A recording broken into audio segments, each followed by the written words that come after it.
Olá, seja bem-vindo ao nosso canal de língua portuguesa. Eu sou o professor Valcir e hoje nós vamos falar sobre os termos essenciais da oração. Para quem não lembra, a oração pode ser apenas uma frase que tenha um verbo ou uma locução verbal, ou então parte de uma frase maior, né, que também apresenta um verbo, em torno desse verbo gira uma ideia, ok? Bom, termos essenciais da oração são o sujeito e o predicado. Em outras palavras, não há oração que não apresente sujeito ou que não há predicado, ok?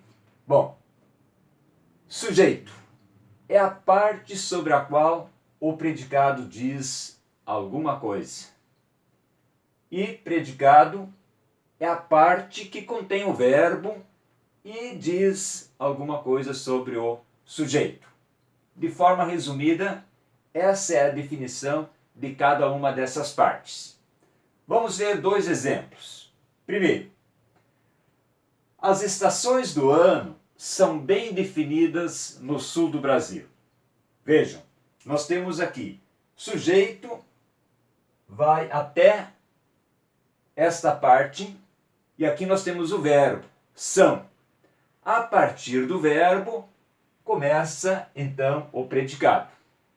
Eu sempre costumo dizer que numa ordem direta nós temos à nossa esquerda do verbo o sujeito e a partir do verbo à direita nós temos o predicado. Dividimos, portanto, um período simples em duas grandes partes. Depois, no segundo exemplo, o bom humor deixa o ambiente agradável. Onde nós temos o verbo? Deixa. Então, aqui nós temos novamente a divisão. À esquerda do verbo nós temos o sujeito, o bom humor, e a partir do verbo deixa o ambiente agradável, nós temos o predicado. Claro, ambos os exemplos aqui estão colocados de uma forma direta, sujeito, predicado. Não há necessidade destes termos estarem colocados nesta ordem. Eles podem estar numa ordem inversa, né? Eu posso dizer, por exemplo, são bem definidas no sul do Brasil as estações do ano. Ou, no sul do Brasil, as estações do ano são bem definidas. Bem, nós temos diferentes tipos de sujeito e de predicado. Vamos ver na sequência. Aqui nós temos agora os tipos de sujeito. Nós temos 5 formas de classificar o sujeito. Em 2 sujeitos, o termo aparece explicitamente. E nós temos outros 3 sujeitos onde não é possível identificar o sujeito de forma explícita.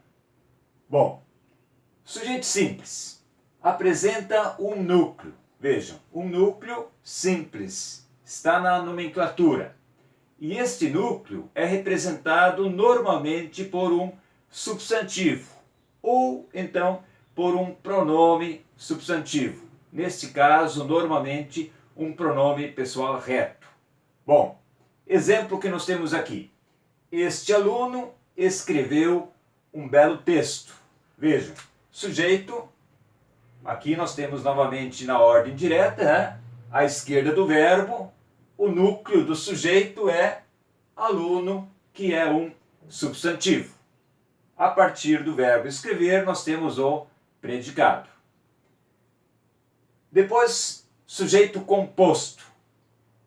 Apresenta 2 ou mais núcleos. Então, exemplo.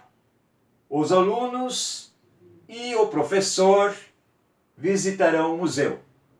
Temos aqui 2 substantivos, alunos e professor, que compõem este sujeito, certo? Eu poderia acrescentar um terceiro, dizer Os alunos, o professor e a supervisora visitarão o museu. Nesse caso, eu teria 3 núcleos. Agora nós vamos para a parte dos sujeitos, em que não é possível localizar dentro da oração o sujeito. Primeiro caso, oculto ou desinencial. Vejam, oculto é algo que não está ali visível. Ou então eu posso ver pela desinência do verbo. Reconhecido aqui pelo verbo na primeira pessoa do singular ou do plural. Levanto cedo todos os dias. Vejam, a oração já começa pelo verbo. Eu não tenho nada aqui à esquerda. Mas pelo verbo, pela desinência, aqui eu vejo que é primeira pessoa do singular. Quem levanta? Eu. Então, eu que estou fazendo a afirmação, eu sei quem é o sujeito. O sujeito é eu. Só que ele não está escrito. Então, classificamos como oculto. Poderia o verbo estar no plural. Levantamos cedo todos os dias. Quem levanta cedo? Nós. Neste caso, eu que novamente faço a afirmação, sei quem levanta cedo todos os dias. Eu estou junto. Portanto, levantamos, eu e mais alguém. Certo? Neste caso, então, sempre dizemos o sujeito é oculto. Ainda, indeterminado. Reconhecido pelo verbo na terceira pessoa do plural ou pelo termo aqui se, né? Esse termo se vem junto ao verbo na terceira pessoa do singular. Por exemplo, precisa-se de professores. Alguém precisa, não está dito quem, certo? Então, precisa-se de bons profissionais. Alguém precisa, só não está colocado quem precisa. Então, indeterminado. Ou com o verbo na terceira pessoa do plural, como diz aqui, perderam a chave. Alguém perdeu a chave, não se sabe quem. Por último, o sujeito inexistente. Esse sujeito aparece em 3 situações. Uma, quando o verbo expressa fenômeno natural. Exemplo aqui, ventou durante a noite. Ou chove sem parar. Vejam, são verbos que são impessoais, nós não conjugamos e eles não apresentam sujeito. Uma outra situação, com o verbo haver, no sentido de ter, ou também quando faz referência a tempo, tempo transcorrido. Aqui nós temos há muita gente na praia, no sentido de ter. Ou se eu dissesse, por exemplo, há 2 anos trabalho nesta empresa. Vejam, esta primeira parte da oração, há 2 anos, eu estou me referindo a um tempo transcorrido. Então aqui nós não temos sujeito. Há um sujeito inexistente. A gente também pode dizer oração sem sujeito. E por último, também o verbo fazer. Quando faz referência a tempo meteorológico, o exemplo aqui, faz tempo bom, tá? Ou quando faz referência também a tempo transcorrido, a tempo decorrido. Tá? Por exemplo, vou usar o mesmo caso que eu citei antes. Há 2 anos trabalho nesta empresa, ou faz 2 anos que trabalho nesta empresa.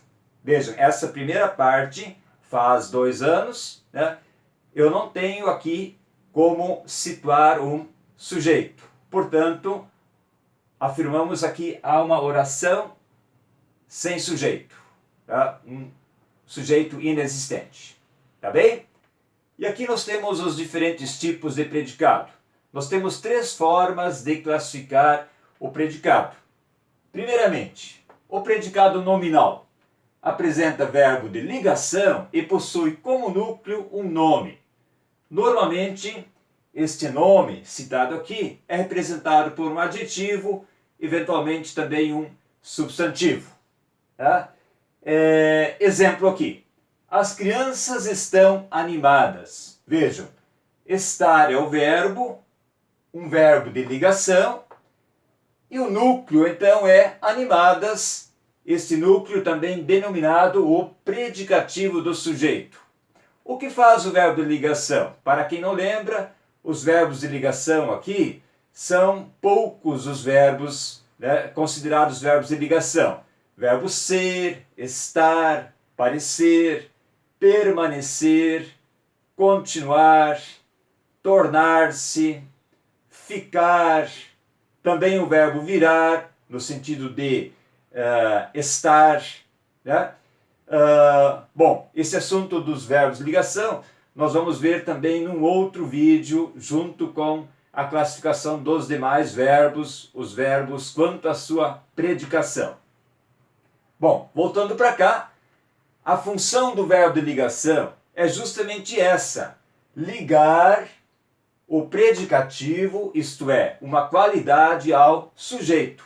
É o que acontece aqui. Crianças animadas. No meio nós temos o verbo de ligação. Então, no predicado nominal, o núcleo é a qualidade aqui do sujeito. Predicado verbal apresenta um verbo de ação ou um verbo significativo, e o núcleo é o próprio verbo, que também pode ser representado por uma locução verbal. Exemplo aqui. Os alunos vibraram com os resultados. Então, vibrar aqui é um verbo de ação, um verbo de movimento, e o próprio núcleo, próprio verbo, é no caso o núcleo desse predicado. Daí vem, novamente agora, né? Daí vem esta denominação verbal, porque o núcleo é o próprio verbo. Por último, o predicado verbo nominal. Vejam, aqui nós temos dois nomes, nós estamos, na verdade, juntando estes dois predicados num só. Exemplo, né? Ou antes disso, ele apresenta um verbo de ação e dois núcleos. Né? Quais são esses núcleos? O próprio verbo e um predicativo. Tá? Exemplo aqui.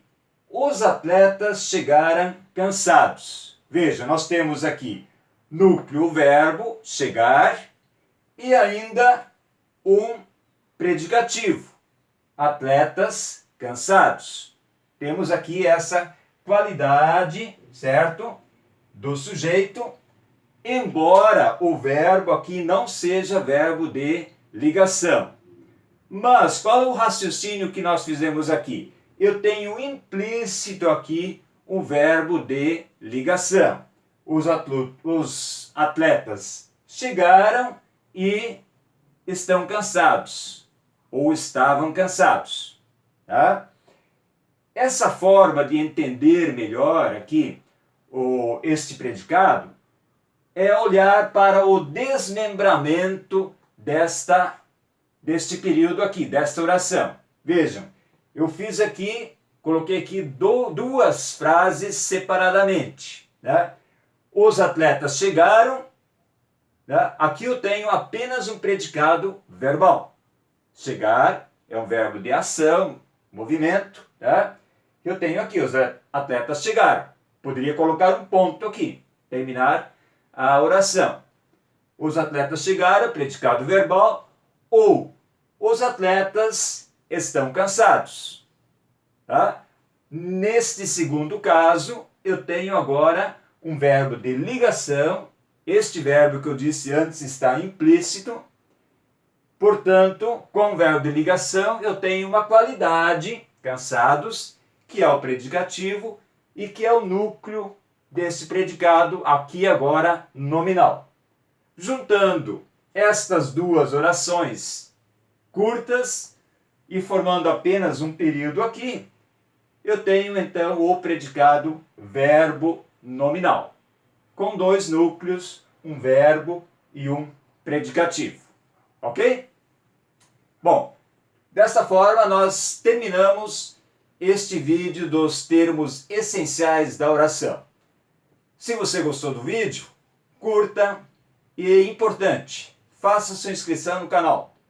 A cada semana você poderá receber novos vídeos.